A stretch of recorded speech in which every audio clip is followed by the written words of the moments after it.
Hi, it's Claudia, and in this video, we are reviewing the book, The Five Languages of Appreciation in the Workplace by Dr. Gary Chapman and Dr. Paul White.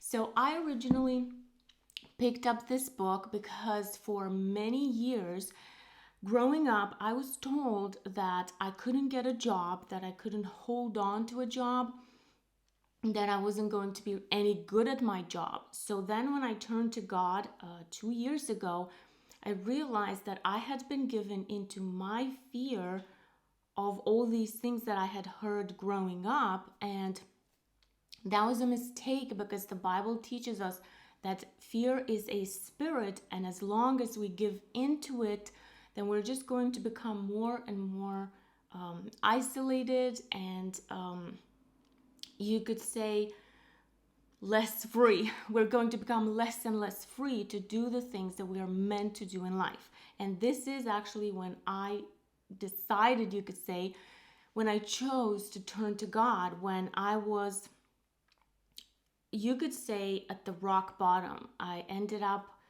with complex post-traumatic stress disorder. I was diagnosed with it and with social phobia. So I wasn't talking to anyone. I wasn't leaving my apartment. I wasn't doing anything. So then I turned to God. I started learning the healthy skills that Jesus teaches us in the Bible. And then I realized, okay, I had been, for the past 13 years, giving into my fear of having a job, of going to job interviews, of working, because I believed the lies that my parents had told me all those years.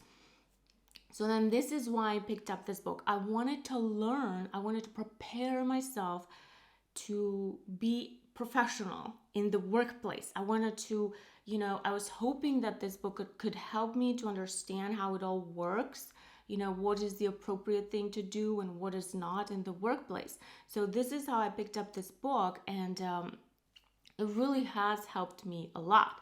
So this book is extending the concept of the 5 love languages, which is something that we speak to our loved ones.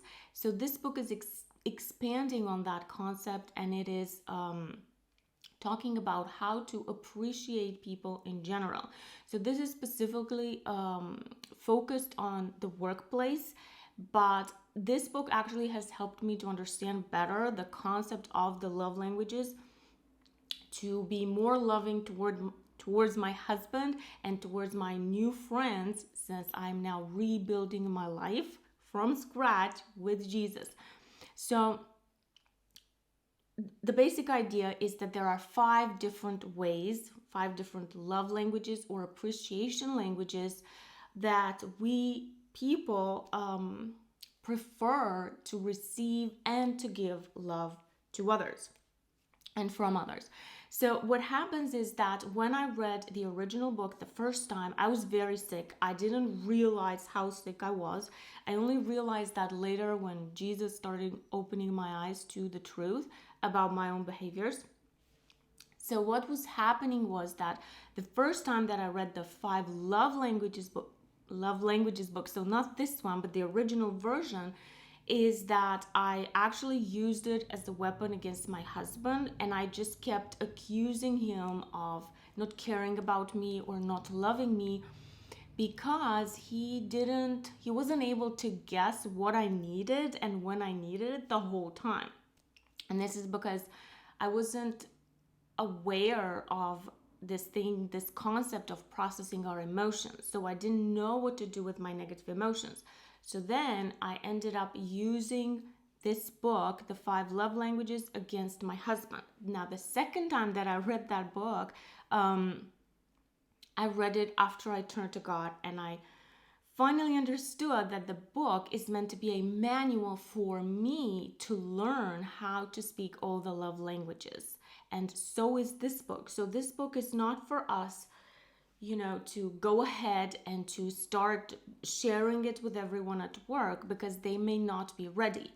But if we pick up this book, which I do recommend, then it turns out, or we could say, we could acknowledge the fact that we are in a position to learn this skill and then the way that I found it in my personal experience is that then the people around us will start reciprocating in a healthy way, even though they may not read the book themselves.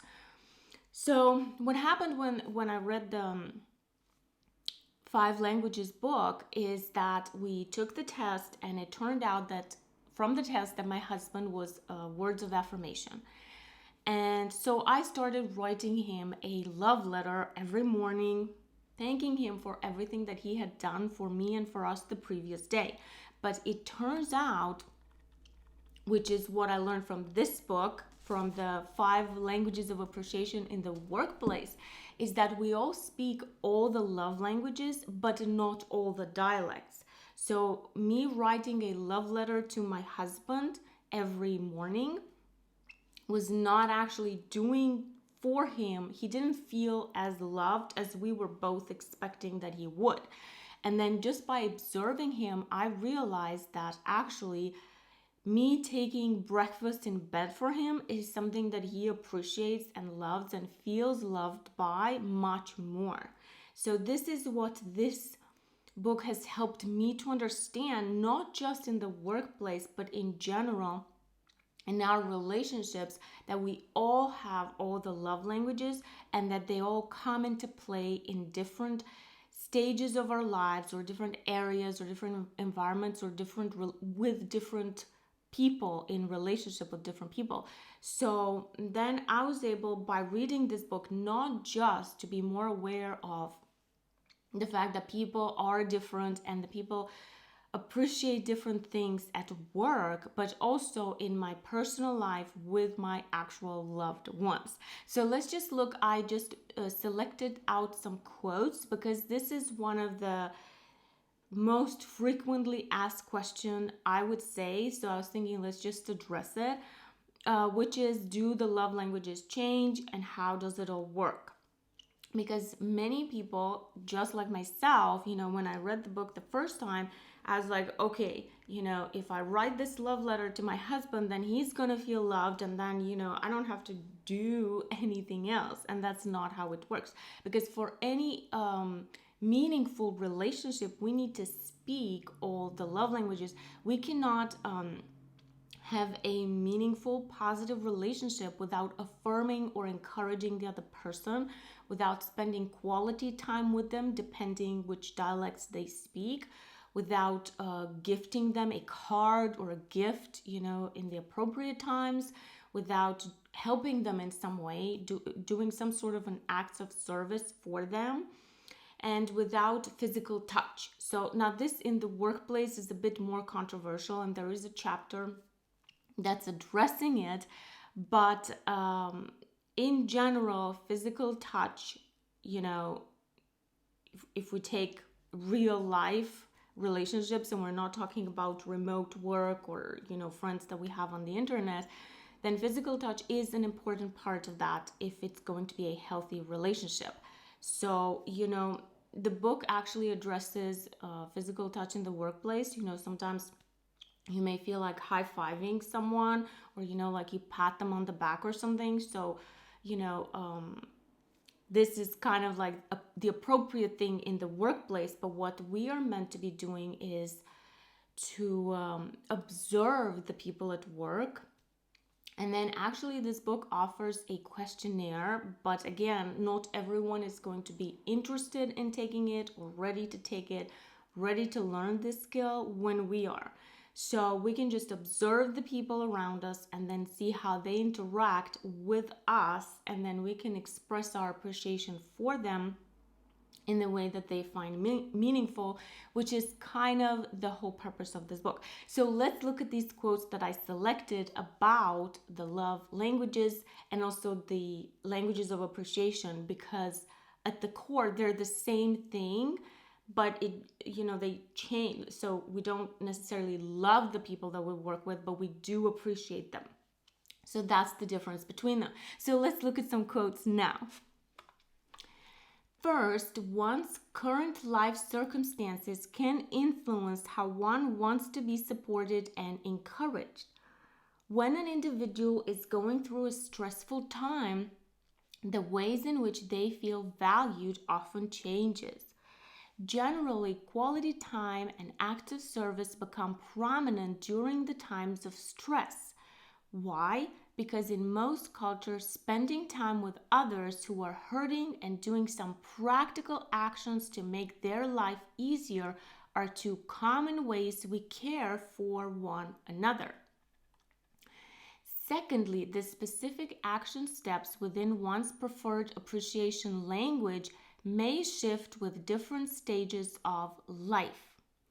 The key point of this discussion for our purposes is that a person's primary language of appreciation may shift depending on the person to whom they are relating. When a person receives an adequate supply of their primary language of appreciation, their second language may then become more important. Before assuming you know what a person's primary language is, ask, would this be helpful to you? If their response is no thank you, I've got it covered, and you get this response at least twice, then you can assume that their primary language of appreciation from you is not acts of service. So, this is kind of like, all the factors that the love languages or the languages of appreciation might influence. So, as I said, my husband had taken the test, and then we just kind of like took that as written in stone, and we proceeded, with me writing these love letters. But then we still had to observe how he was feeling about it, and it is possible that that just wasn't the dialect that he was feeling loved in. So it is possible, because in the meantime I have learned more dialects, and now I just speak them all to my husband, again because it all depends on the situation, and we cannot exactly guess what the other person needs all the time. That is not actually even our place to do. So what happens is that it's possible that my husband's love language, which is words of affirmation, is not the dialect of love letters, written love letters, but maybe it could be like an encouraging text, or it could be just me telling him something in person. So this is kind of like something that we have to be a little, mindful about, because people feel loved in the way that they do. And technically, we are meant to learn all the healthy skills that Jesus teaches us in the Bible. And then, because this is what I did, so now I am actually able to receive love even in ways that are not necessarily my first choice.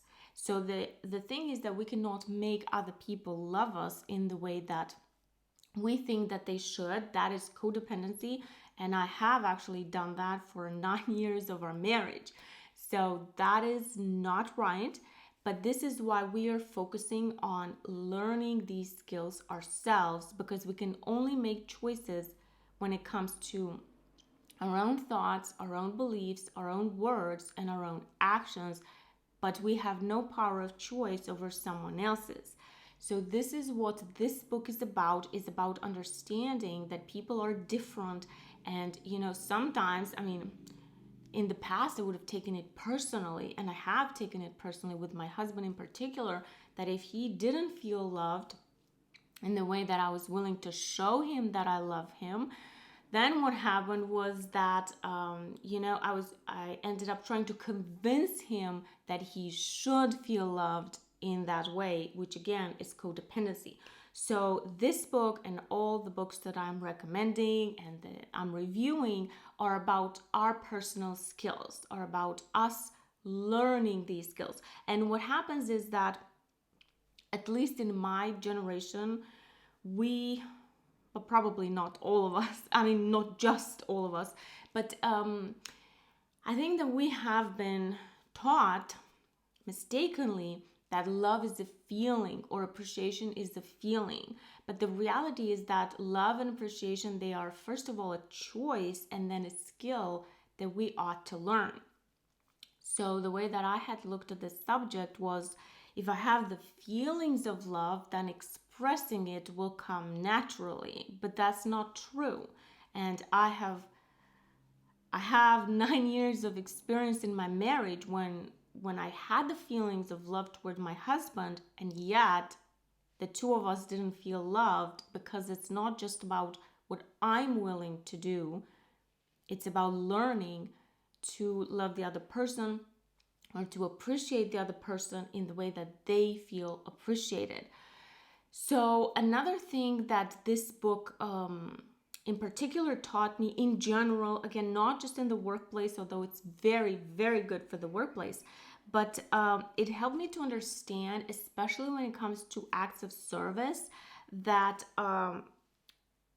when we help someone, we are meant to help them with the thing that they want help with, and in the way that they want help with it.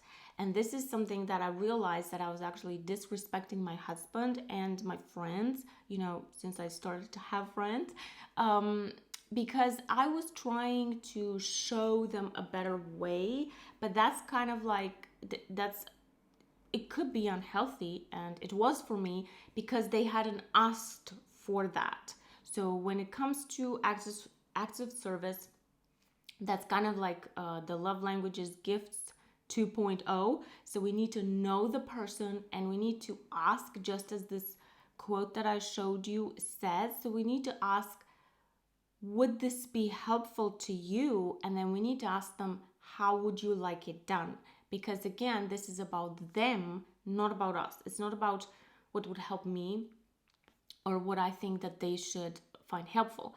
And then another concept in this book is about the difference between appreciation and recognition. And this book talks about how most companies have like a recognition program, and which is based on performance. So if someone is a good employee and then they perform well, eventually at some point, depending on the specific company, then they might get like a public recognition. They might get some kind of a plaque with their name, best employee, best salesperson, whatever. And it turns out that the research that these two authors made, it turns out that most people do not care about those things. So recognition is about performance, and then it doesn't actually value the person, which appreciation does. So when we appreciate someone, we value them independently of their performance, and sometimes showing them that we care actually leads them to perform better. But again, we can't go into manipulating them, so that would be unhealthy. But we must learn and take the time to get to know the other person. So what happens is that I think that this is one of like the most important needs, that we feel like someone values us because they want to get to know us, and they want to know what we like, what we don't like. They want to know us. So this is a big part of the love languages and the languages of appreciation. And this does not come into play when we're talking about recognition. And there are many examples in the book which talk about the fact that many employees do not like to have to stand up in front of everyone and, to be praised in front of everyone, when in fact, they might want time off to do some shopping. They might want a gift, like tickets to some sort of ball games that they prefer, or some concerts. So, it's about getting to know the person, and then learning to appreciate them, and learning to speak that appreciation to them in the ways that they find meaningful. So what I struggled with in the book a little bit was, in the first chapters of the book, it talks a lot about this research that the authors have done with at least tens of thousands of employees, if not more, where, there's like this huge difference. So most managers, it turns out, they think that people leave jobs because of money, that they think that they don't earn enough and then they go to a different job. But it turns out in reality that most people leave because they don't feel valued and appreciated. So this was, I guess this part of the book, the beginning, was more addressed to the managers who are, let's say, they need some understanding of why this is important, but I did not need that understanding. I did not need that part of the book because I already was interested. So the expectations that I had of the book was that I expected that it would teach me what is appropriate in the workplace and what is not, and it did, and it helped me a lot more, as I said, with the love languages concept as well. And then I would recommend this book to everyone who wants to learn how to be loving. Because in my case, I thought, as I said, love is a feeling. That's all that it is. If I feel it, and I used to believe that feelings were like, the ultimate guidance in our lives. So I thought that, if I felt like buying someone a gift, then that was the right thing to do. And then if they didn't love it, then there was something wrong with them. So none of this is true. And actually, Jesus teaches us in the Bible that love is a skill. And then he teaches us about all the love languages.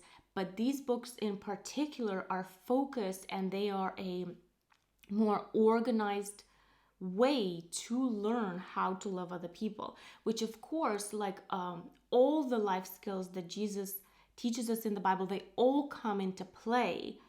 But these books are specifically addressing this part of Jesus's teachings.